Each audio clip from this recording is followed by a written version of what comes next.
soy Enrique Vázquez, tengo 33 años, estudié la licenciatura en psicología, la maestría en terapia familiar y especialización en terapia narrativa.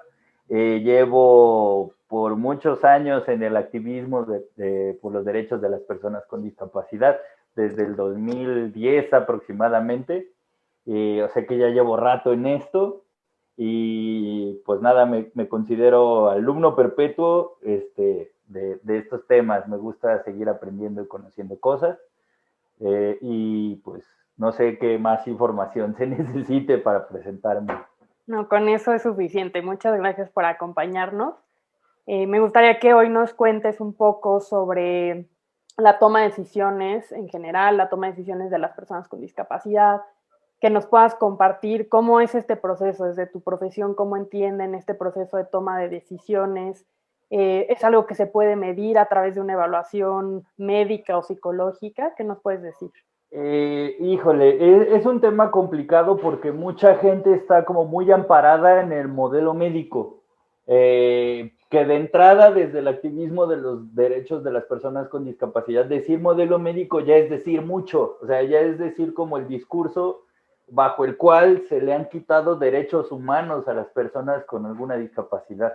Desde este sentido, en el modelo médico se nos ha hecho creer que la toma de decisiones es como una habilidad que poseen las personas y que la puedes encontrar en una parte del cerebro y una vez que la ves y la mides, entonces ya puedes darte cuenta del proceso de toma de decisión de una persona y eso no es cierto. No existe tal estructura neuronal, no existe tal proceso fisiológico, porque la toma de decisiones o que una persona pueda tomar una decisión es un proceso aprendido. Y para tomar decisiones hay que utilizar demasiadas habilidades que no solo se explican diciendo tomé una decisión, hay que calcular ciertas cosas, hay que hablar de experiencias previas, aprendizaje, memoria, un chorro de procesos que tienen que ver en la toma de decisión. Por lo tanto, es difícil decir que se puede medir de alguna manera el proceso de decisión, y que se puede medir con exactitud también es muy ambiguo, porque lo que estarías midiendo es alguna de estas cosas, o la memoria, o el aprendizaje, o la experiencia previa, pero en sí el proceso de la toma de decisión no se puede medir porque es algo que sucede.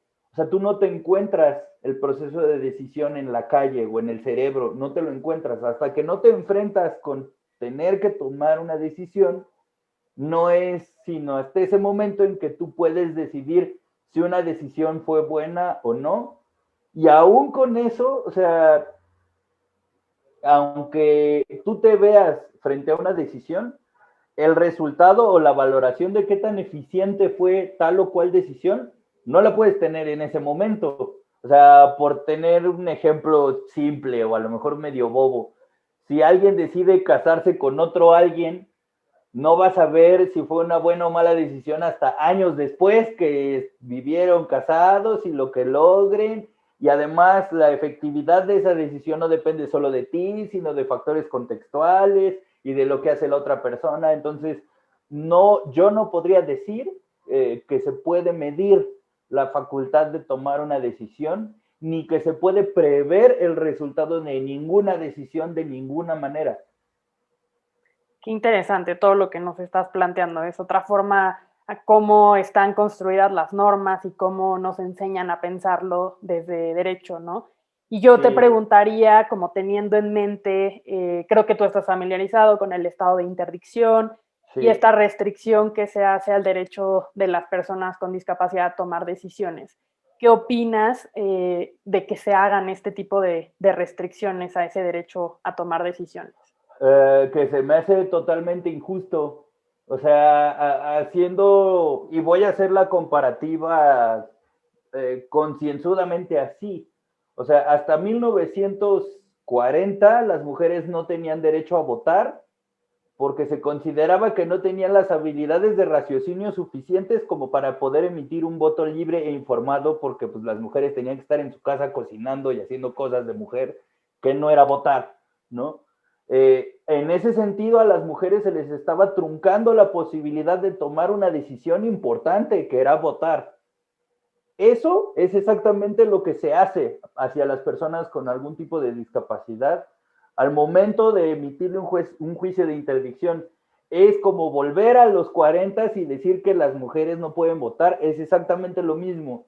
Es decir, que una persona que está configurada con un cuerpo de tal estructura, con habilidades mentales que no son valoradas de la misma manera para los demás, o sea, cuestionar eso y decir, debido a que no tienes estas cualidades, no tienes derecho a votar, es exactamente lo mismo, a mi parecer, y desde mi visión, a lo que le hacían a las mujeres en 1940. ¿Por qué? Porque están basando esa ley o ese juicio de interdicción en un prejuicio de la persona que observa. Porque lo que se está dejando de ver, o sea, estamos viendo las habilidades de la persona o las cualidades de la persona, cuando lo que estamos dejando de ver es qué apoyos brindo yo o qué contextos existen para que cualquier persona pueda emitir su decisión o pueda tomar una decisión. Voy a poner un ejemplo muy simple que a mí siempre me ayuda ejemplificarlo con personas sordas. Las personas sordas no tienen nada que les impida tomar ninguna decisión, salvo el lenguaje, que ellos se comunican a nivel visual y pues necesitan la lengua de señas para poder tomar una decisión, pero no hay nadie que recoja su opinión. No hay nadie que pueda decir, yo le entiendo, entonces él lo que quiere es esto.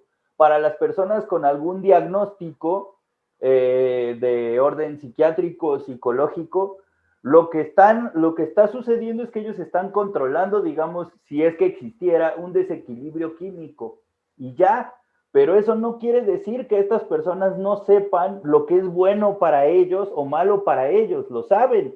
Lo único que pasa es que hay que tomar en cuenta que en el contexto en el que están tomando medicamentos que a lo mejor tienen efectos secundarios y las personas tienen que tomar en cuenta esto al momento de decir qué quieres, porque si estamos frente a una persona sedada, totalmente sedada, pues no, o sea, no podemos saber cuál es su opinión, pero cuando la persona puede, sabe y puede emitir su opinión y la persona que lo entrevista puede recoger su opinión, no tendría por qué tener ningún obstáculo para tomar ninguna decisión.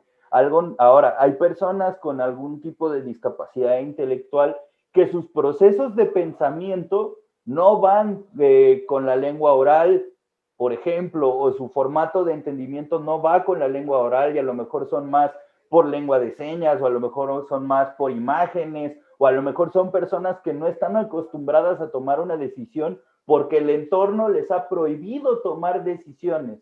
O sea, lo que ahí estamos evaluando son los prejuicios primero que existen hacia esta condición que presenta esa persona. Pero estos prejuicios no van en detrimento de ninguna manera de si una persona es capaz de saber o no lo que quiere, que es básicamente tomar una decisión. El problema es que la persona que te entrevista no tiene los recursos para poder saber qué es lo que piensas, qué es lo que tienes, porque los procesos que me ha tocado atestiguar para personas con algún tipo de diagnóstico o con discapacidad intelectual no son nada amigables, ni son nada flexibles, ni son nada adaptados a las necesidades cognitivas de nadie en general. O sea, ya no estoy hablando de algún tipo de discapacidad, no, de nadie. Si yo no sé derecho, ni de la jerga que se maneja en esos círculos, no voy a entender nada de lo que están hablando. O sea, alguien que nunca ha escuchado el término, por ejemplo, juicio de interdicción, pues puede pensar, pues está chido, ¿no? Un abogado me va a ayudar, cool. Cuando lo que no saben es que te están quitando tu derecho a decidir y que tu nombre y tu firma tengan alguna validez, pero por la pura ignorancia ya estás en una condición de desventaja. Y al derecho nunca ve eso, nunca se cuestiona a sí mismo qué recursos tiene para hacer accesible sus servicios, porque al final el acceso a la justicia termina por ser un servicio. Hasta que no hay una persona que exija que algo suceda, la existencia de un abogado incluso es innecesaria. Hasta que no haya alguien que se dé cuenta de que está siendo tratada de una manera injusta o de que está sucediendo algo que no debería pasar, el abogado no existiría. Entonces, ¿qué tanto? O sea, pensar que son necesarias ciertas habilidades para las personas para tomar decisiones es quitarle el foco a los recursos que yo como prestador de un servicio tengo que brindar para que tú puedas obtener lo que estás buscando, porque al final es un servicio lo que estamos brindando desde el derecho, desde la psicología, desde la psiquiatría. Entonces, mirar a la persona es dejar de mirar al contexto y dejar de mirar lo que existe, para que la persona por propia cuenta pueda decir lo que necesita. Y pues por eso creo que no se puede o que es injusto, porque es un prejuicio echado a andar, el juicio de interdicción, porque pues no sabes si puede o no y ni siquiera le estás dando chance de decidir, que es la única manera que tenemos para darnos cuenta de si puede decidir o no. O sea, es una paradoja, es un círculo vicioso al final del día. Claro, y que hablando en términos de discriminación, es en Claro. todo caso porque solamente estarías evaluando las elecciones de las personas con discapacidad con base en qué haces esa distinción, y lo que te estoy entendiendo es no hay un sustento científico que te permita hacer esa distinción.